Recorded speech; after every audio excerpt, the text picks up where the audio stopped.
Okay, so good afternoon all. तसेच for कमी लोक join झालेत. Anyways, we'll start.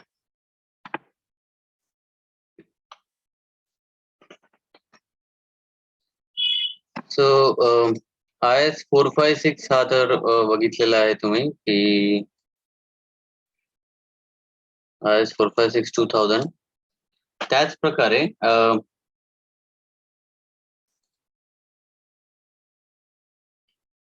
Design aids for enforce concrete to IS code IS 456 त्याला SP16 सुद्धा असं म्हणतात.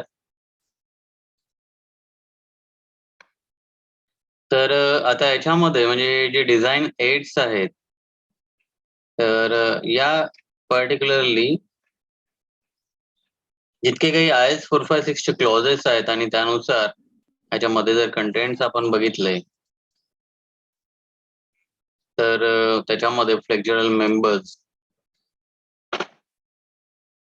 Under enforce section, double enforce section, rectangular section, T section, ठीक आहे. याचं जे डिझाईन पार्ट आहे आणि याची काही थोडीफार थेअरी आणि डिझाईन कशा प्रकारे केल्या जातं हे याच्यामध्ये दिलेलं आहे. याच्या व्यतिरिक्त कॉम्प्रेशन मेंबर, जसं ऍक्च्युअली लोडेड कॉम्प्रेशन मेंबर आपण बघितलेला, कंबाइंड ऍक्च्युअल लोड आणि युनिऍक्च्युअल बेंडिंग साठी, त्यानंतर stress block parameter, construction of interaction diagram, slender compression member subjected to biaxial bending. तर या प्रकारे याच्यामध्ये आपण बघू शकतोय की याचं पण सुद्धा डिझाईन पार्ट याच्यामध्ये दिलेला राहतो. शिअर अँड टॉर्शन साठी जे डिझाईन क्रायटेरिया आहेत, तर ते कशा प्रकारे केल्या जातात. वर्किंग स्ट्रेस डिझाईन सुद्धा याच्यामध्ये दिलेला आहे. तर आता हा जो पर्टिक्युलरली आपण जर बघितला, तर याच्यामध्ये काही चार्ट्स आहेत आणि त्या चार्ट्सचा फायदा किंवा चार्ट्सचा उपयोग आपल्याला होतोय जेव्हा आपण कॉलमचं डिझाईन करतो. सो इव्हन जसं आता इथे इफेक्टिव्ह डेप्थ कशा प्रकारे असायला पाहिजे, तर फ्लेक्झरल सिंगली एनफोर्स सेक्शन साठी सुद्धा हा चार्ट राहतो. तर मेजरली आपण जे वर्क करणार आहे तर ते कॉलम साठी करणार आहे. तर कॉलम साठी कोणकोणते चार्ट्स लागतात हे टोटल सिंगली एनफोर्स सेक्शन साठी आहे.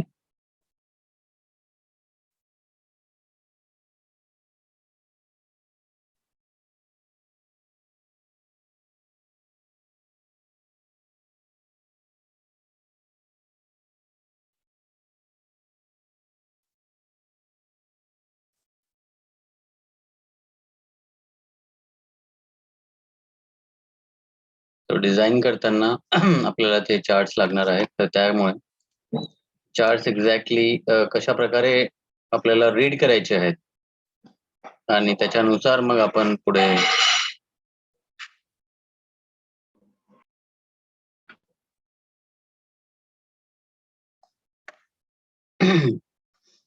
सो इथून चार्ट नंबर 25 पासून सॉरी इव्हन चार्ट नंबर 24 पासून हे चालू होतात. ऍक्च्युअल कॉम्प्रेशन जे दिलेलं आहे.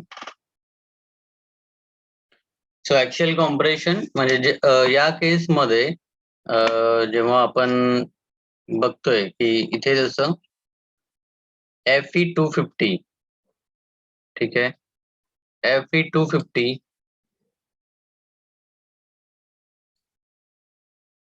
FCK, त्याच्यानंतर ऍक्च्युअल कॉम्प्रेशन FY 250 या ऍक्सिस वरती लोड आहे त्याच्यामध्ये.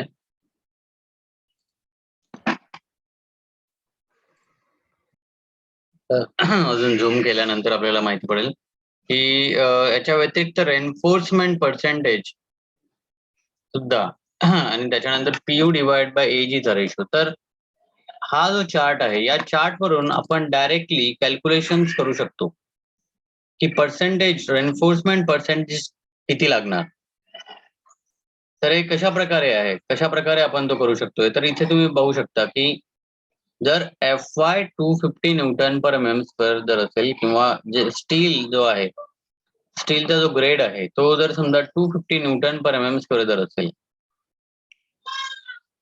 तर मग त्या केसमध्ये जसं आता इथे दिलेलं आहे लोड किती किलो न्यूटन आहे. ठीक आहे. आणि हा जो आहे एजीचा हा एरिया किती सेंटीमीटर स्क्वेअरचा दिलेला आहे. तर या चार्ट नुसार आपल्याला हे बघायचं आहे की रेनफोर्समेंट पर्सेंटेज या इथे FCK सपोज की जर आपण बघितलं की सपोज लोड जो दिलेला आहे तो लोड आपला 2000 किलो न्यूटन. ठीक आहे. इथून आपण एक लाईन ड्रॉ करतोय आणि याला क्रॉस होणारी सपोज इथे क्रॉस होतोय, इथे क्रॉस होतोय. इथून तुम्ही एक वर्टिकल लाईन ड्रॉ केली आणि इथे जो FCK आहे हा FCK 15 नंतर हा 25 20 नंतर हा 25 30 35 अँड देन 40. सपोज की हा 25 वरती हा इकडे क्रॉस होतोय. ओके. आणि इथून जर समजा तुम्ही एक हॉरिझॉन्टल लाईन ड्रॉ केली तर त्या केसमध्ये तुम्हाला माहिती पडेल की रेनफोर्समेंट पर्सेंटेज आपल्याला किती कन्सिडर करायचं आहे. 1 आणि इथे हा 2 आहे आणि इथे 1 2 3 4 5 लाईन्स म्हणजे एक लाईन म्हणजे 0.2. सो हा जर समजा इथे क्रॉस होत असेल तर वी कॅन से की हा 1.8% हा कन्सिडर करून म्हणजे जर समजा तुम्हाला फक्त माहिती आहे इथे लोड माहिती आहे तुम्हाला. ओके. लोड माहिती असेल, त्याच्यानंतर ग्रॉस एरिया माहिती असेल, हा ग्रॉस एरियाचा कर्व. ठीक आहे. ग्रॉस एरिया माहिती आहे की सपोज हा जर प्लान मध्ये हा कसा दिसतोय तर B multiplied by D multiply केल्यानंतर जो कोणता एरिया आहे तर येईल तर तो ग्रॉस एरिया होतो. आणि इकडे तुम्ही खाली त्याला म्हणजे पहिले तर लोड वरून तुम्ही इकडे हॉरिझॉन्टल लाईन ड्रॉ केली या ग्रॉस एरियावरती कुठे क्रॉस झाला आणि तिथून पुन्हा व्हर्टिकल लाईन तुम्ही ड्रॉ केली. इथे FCK चा जो कर्व आहे हा, सो FCK चा जो कर्व आहे त्याला तुम्ही मार्क केलं आणि त्याच्यावरून तुम्हाला रेनफोर्समेंट पर्सेंटेज हे मिळतं. किती रेनफोर्समेंट पर्सेंटेज किती घ्यायचं आहे आणि त्याच्यावरून तुम्ही रेनफोर्समेंट हे कॅल्क्युलेट करू शकता डायरेक्टली. तर हे डिझाईन एड्स म्हणजे याला म्हणतात डिझाईन एड्स. म्हणजे तुम्हाला जे डिझाईन करायचं आहे तर डिझाईन करण्यासाठी तुम्ही डायरेक्टली या चार्टचा उपयोग करा. तर हे डिपेंड करतंय याच्यावरती भरपूर सारे चार्ट जे दिलेले आहेत तर वेगळ्या वेगळ्या याचा पर्टिक्युलरली दिलेला आहे. तसं आता इव्हन या चार्ट मध्ये जर आपण बघितलं तर सपोज की PU डिवाइड बाय AG चा रेशो जर समजा तुम्ही कॅल्क्युलेट केला इन केस सपोज PU म्हणजे load divide by AG. So load divided by gross area. ठीक आहे. याचा हा जो रेशो येईल काही जो कोणता रेशो राहील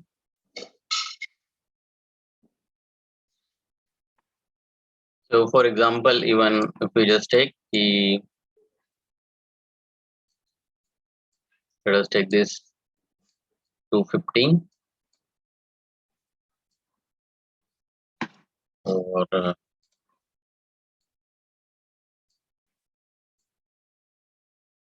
very simple one. Let us take this 300 200. So आपला जो AG राहील म्हणजे ग्रॉस एरिया किती राहणार हा 200 मल्टिप्लाइड बाय 300. सो हा येईल जवळपास 6 1 2 3 and 4. and then let us say की जे लोड आहे ठीक आहे हा mm स्क्वेअर मध्ये आलेला आहे. आणि लेट अस से की लोड दिलेला आहे याच्यावर जवळपास 1000 kilo Newton. 1000 kilo Newton or we can say 1000 multiplied by 10⁻³ ठीक आहे, PU डिवायडेड बाय AG. मग या केसमध्ये जसं आता हा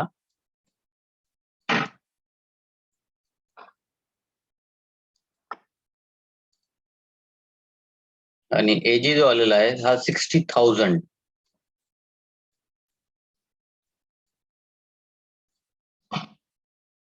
राईट, 60,000. सो 10⁻³ हा आपण कट करतोय, याच्यामधले 3 कट होतील, हा अजून एक कट होईल.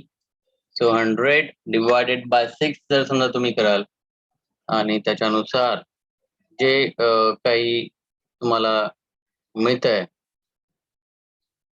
So nearly 16.7. सो 16.7 म्हणजे फॉर एक्झाम्पल इथे हा 2-2च्या इंटरव्हलनी वाढतंय, हा 8, 10, 12, 14, 16, 18. सो इन बिटवीन हिअर, आणि तुमचा ग्रेड ऑफ कॉन्क्रीट जर समजा तुम्ही डिसाइड केला असेल, let us say grade of concrete जो आहे तर हा 30 असेल, आणि इथून जर समजा तुम्ही इथे हॉरिझॉन्टल लाईन ड्रॉ केली तर हा तुमचा रेनफोर्समेंट पर्सेंटेज तुम्हाला इथे मिळतो 2%. सो 2%, ठीक आहे. रेनफोर्समेंट पर्सेंटेज हे जवळपास येत आहे, इव्हन तुम्ही इथे बघू शकता की ते मॅक्झिमम 4% दिलेलंच आहे ऑलरेडी. 4%च्या वरती आपण जाऊ शकत नाही, त्याच्यामुळे 4% ऑलरेडी दिलेलं आहे. आणि इथून मिनिमम तुम्हाला स्टार्ट करायचं आहे विथ द 1% और even 0.8% you can start with. तर या रेंजमध्ये आणि या रेंजमध्ये जे काही व्हॅल्यू येईल तर त्या व्हॅल्यूनुसार तुम्हाला पर्सेंटेज ऑफ स्टील कॅल्क्युलेट करायचं. सो या प्रकारे इव्हन जस्ट चार्ट आपण जर समजा रीड केलं तर चार्ट वरून आपण डायरेक्टली कॅल्क्युलेशन करू शकतो.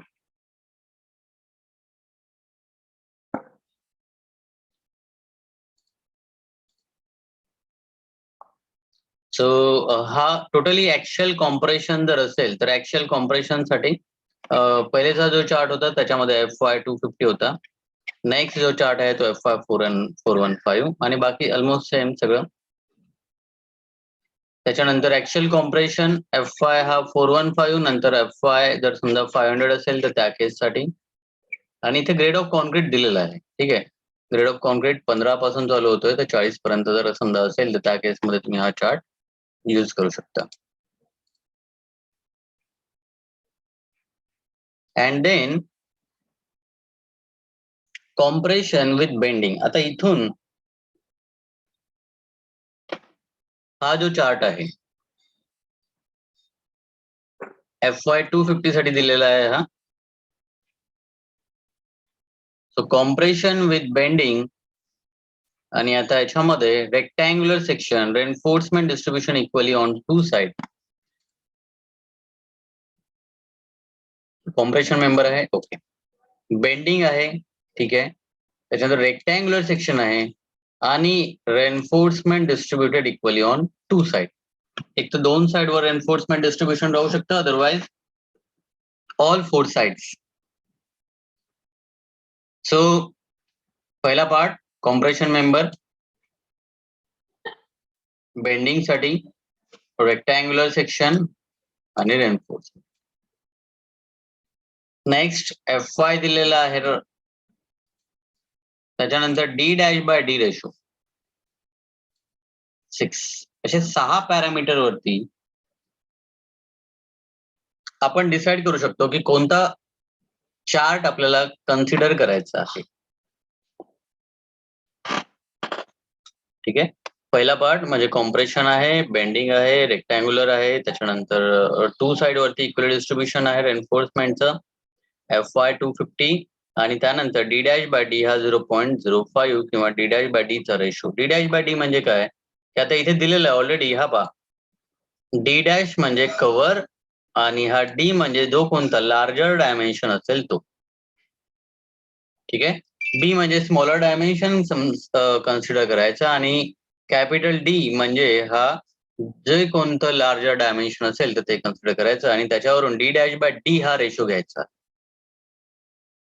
So d dash by d हा 0.05 जर असेल तर त्या केसमध्ये हा चार्ट कन्सिडर करायचा आहे फक्त. म्हणजे कोणता चार्ट कन्सिडर करायचा त्यासाठी आपण हे पाहतोय. एकदा जर चार्ट कन्सिडर झाला, फायनल झाला, मग त्याच्यामध्ये आपल्याला पाहायचं आहे की याच्यामध्ये काय दिलेलं आहे. सो इथे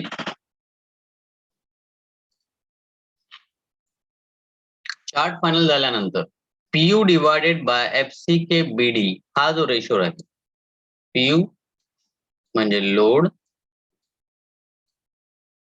एफसीके म्हणजे कॅरेक्टरिस्टिक स्ट्रेंथ कॉन्क्रीटची, B width, depth smaller dimension, larger dimension. तसाच हा झाला या ऍक्सिस वर, नंतर या ऍक्सिस वरती एक्स ऍक्सिस वरती MU म्हणजे moment divided by FCK B into D square.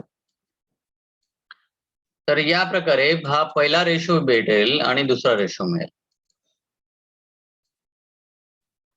तर या रेशोनुसार आपल्याला चेक करायचं आहे. आणि तिसरा पार्ट म्हणजे हा पहिला पार्ट झाला PU divided by FCK into B into D, आणि second part MU divided by FCK B into D square. हा y ऍक्सिस वरती आहे आणि हा x ऍक्सिस वरती आहे. त्याच्यानंतर आता हे जे कर्व्स आहेत, कर्व्हचं काय आहे, P divided by FCK. Okay, so P म्हणजे percentage of steel divided by FCK. पुन्हा हा रेशो आहे. तर या रेशोवरून म्हणजे जर समजा तुम्हाला माहिती आहे PU डिवायडेड बाय FCK हा आहे 0.4. याची एक लाईन आपण ड्रॉ केली आणि MU divide by FCK BD square हा आहे 0.1.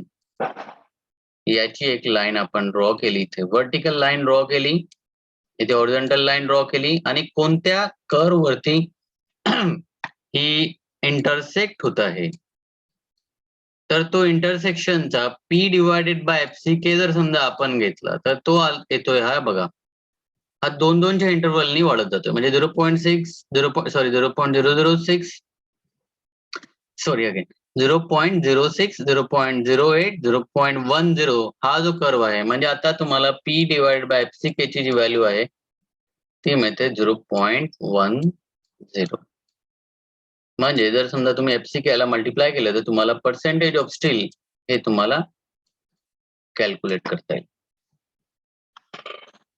सो अल्टिमेटली तुम्हाला काय कॅल्क्युलेट करायचं आहे की एखाद्या कॉम्प्रेशन मेंबर म्हणजेच कॉलम मध्ये पर्सेंटेज ऑफ रेनफोर्समेंट हे किती असायला पाहिजे, आणि त्यानुसार तुम्हाला किती नंबर ऑफ बार्स आणि किती डायमीटरचा बार तुम्हाला प्रोव्हाइड करायचा आहे.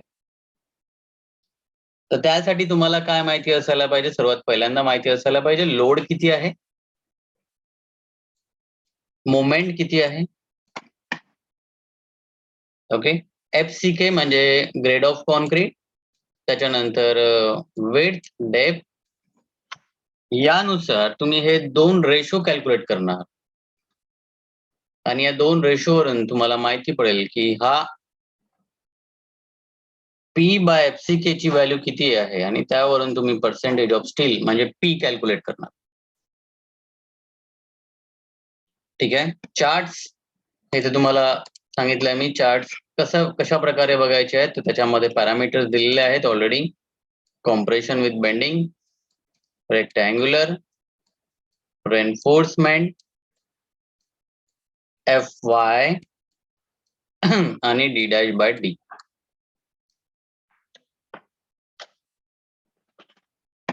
सो जसं जसं तुम्ही नेक्स्ट चार्ट वरती जाणार तर आता हा D डॅश बाय D हा चेंज होईल. 0.1. पहिला 0.05 होता,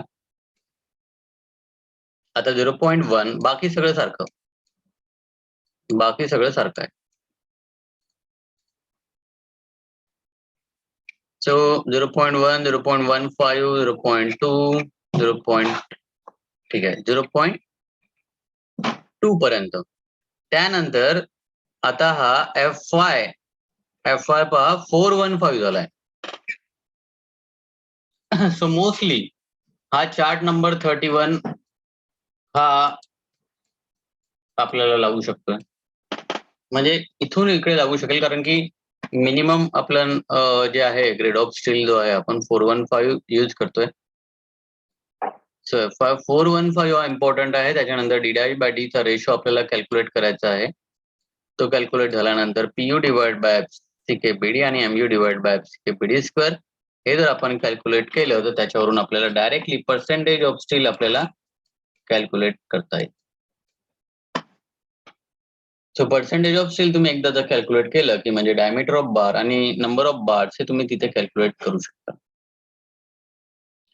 बट प्रोव्हाइडेड इथे दिलेलं आहे की rectangular enforcement distributed equally on 2 side आणि DI/D हा 0.05 हा प्रॉपर कर्व जर तुम्ही निवडला तर त्या केसमध्ये हे कॅल्क्युलेशन्स तुम्ही इझिली करू शकताय बेस्ड ऑन की तुम्ही चार्टचं रिडिंग. जसं आता इथे तुम्ही बघताय की इथे तुम्ही पाहणार, इकडे पाहणार आणि जिथे कुठे इंटरसेक्ट होईल किंवा मधात इंटरसेक्ट होत असेल तर जसा 0.2 च्या इंटरव्हल वरती आहे 0.2, 0.22 तर मधात असेल 0.21 घ्या, राईट. तर त्या केसमध्ये P डिवाइड बाय FCK चा रेशो तुम्हाला इथे मिळतोय आणि त्या P डिवाइड बाय FCK च्या रेशो नुसार आपण कॅल्क्युलेट करू शकतोय की एक्झॅक्टली रेन्फोर्समेंट किती द्यायचं आहे, कारण की FCK तर हा आपल्याला माहिती आहे.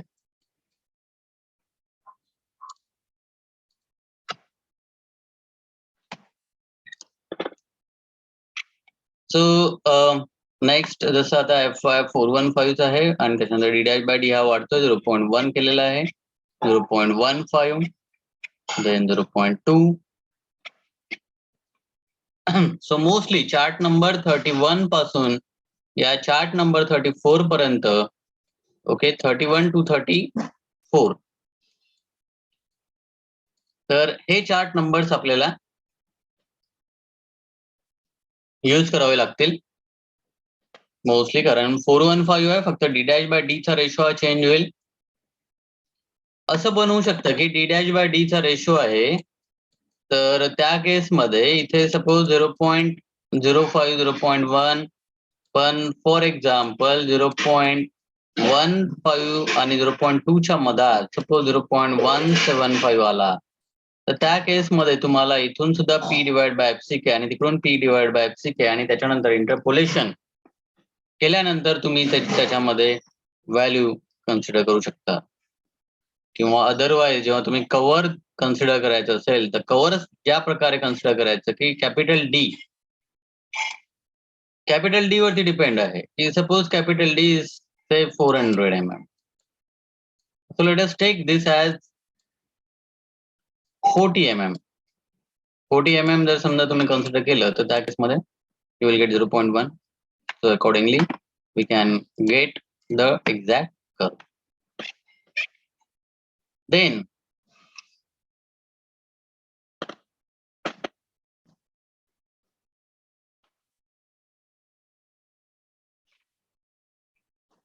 आता इथे नेक्स्ट कर्व चालू होतात FY इक्वल्स टू 500 साठी. FY जर 500 असेल तर त्या केसमध्ये तुम्हाला हे चार्ट्स कन्सिडर करायचे.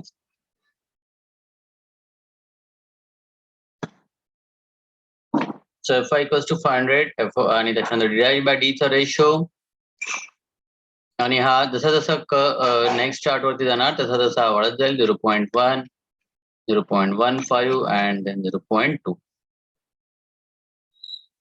सो नेक्स्ट चार्ट आतापर्यंत आपण काय बघितलं, इथे पहा कॉम्प्रेशन मेंबर आहे विथ बेंडिंग आहे, रेक्टँग्युलर सेक्शन आहे आणि reinforcement distributed equally on two sides. आता नेक्स्ट चार्ट पहा. कॉम्प्रेशन आहे, रेक्टँग्युलर सेक्शन आहे, but reinforcement distributed equally on four sides जर असेल, ठीक आहे, चार्ट चेंज झाला. आता इथे तुम्ही डायग्राम बघा. ही डायग्राम जी आहे ती तुम्हाला सगळ्या ऑल फोर साइड्स वरती तुम्हाला इक्वली रेन्फोर्समेंटचं डिस्ट्रीब्युशन दिसतं. याच्या आधी होतं का? नाही, याच्या आधी फक्त दोन साइड वरती दिलं होतं. एक side, second side. So reinforcement distribution equally on four side जर असेल, Fy जर समजा 250 newton per mm square d dash by d, त्यावरून तुम्हाला बघायचं आहे की PU divide by FCK BD आणि MU divide by FCK BD square वरून P डिवाइड बाय FCK चा हा जो कर्व आहे तर तो कोणता कर्व आहे, आणि त्याच्यानुसार P ची व्हॅल्यू म्हणजे पर्सेंटेज ऑफ स्टील तुम्ही कॅल्क्युलेट करू शकता.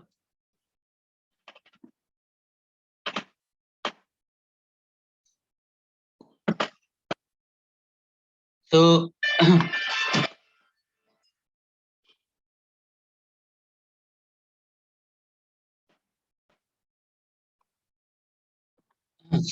याच्यानुसार हे जे चार्ट्स आहेत ते डिफरंट चार्ट्स प्रिपेअर केलेले आहेत. आता पुन्हा FY 250 0.1 0.15 0.2 and then in case आपल्याला जर समजा चारही साइड्सनी इक्वली डिस्ट्रीब्युशन रेन्फोर्समेंट पाहिजे असेल तर चार्ट नंबर 43 पासून, कारण की FY 415 साठी दिलेला आहे.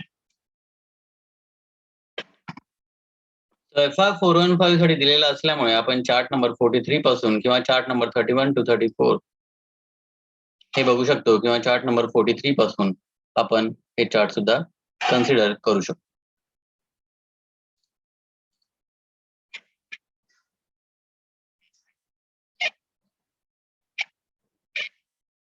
Zero 0.1 0.15 0.2 and then Fy equals to 500.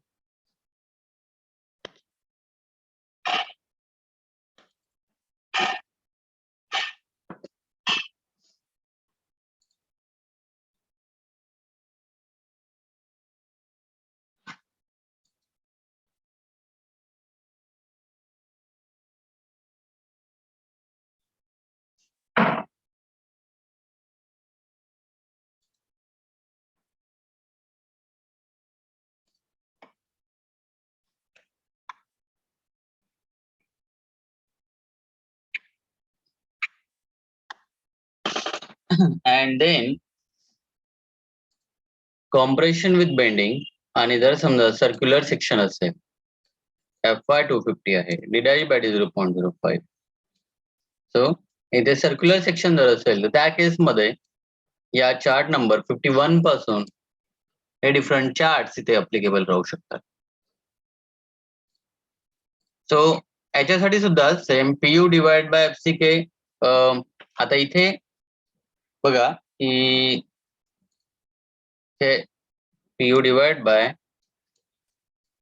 FCK पहिले कोणता होता? FCK B into D होता. आता B आणि D चं जर समजा तुम्ही मल्टिप्लाय केलं, कारण की सर्क्युलर आहे, तर त्या केसमध्ये FCK into D स्क्वेअर फक्त, आणि तिथे MU divide by FCK D cube. तर या प्रकारे हे रेशो आपल्याला कॅल्क्युलेट करायचे असतात. रेशो कॅल्क्युलेट केल्यानंतर मग आपण पुन्हा same P divide by FCK चा जो कर्व आहे, हा कर्व कुठे इंटरसेक्ट होतो, तो इंटरसेक्शनचा पॉइंट जर समजा आपण कन्सिडर केला आणि त्याच्यानुसार आपल्याला मिळेल की P ची व्हॅल्यू किती आहे, पर्सेंटेज ऑफ स्टील किती आहे. सो अगेन एक compression member with circular section आहे, आणि जर समजा 415 जर समजा पाहायचं झाला तर या चार्ट नंबर 55 पासून आपण स्टार्ट करू शकतो, कारण की FY 415 आहे.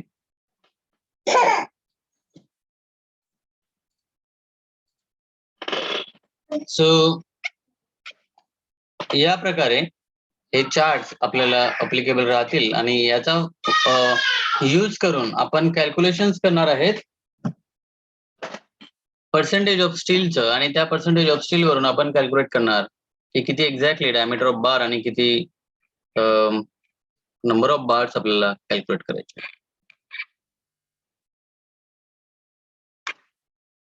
ओके, सो बायक्शियल बेंडिंग साठी आहे.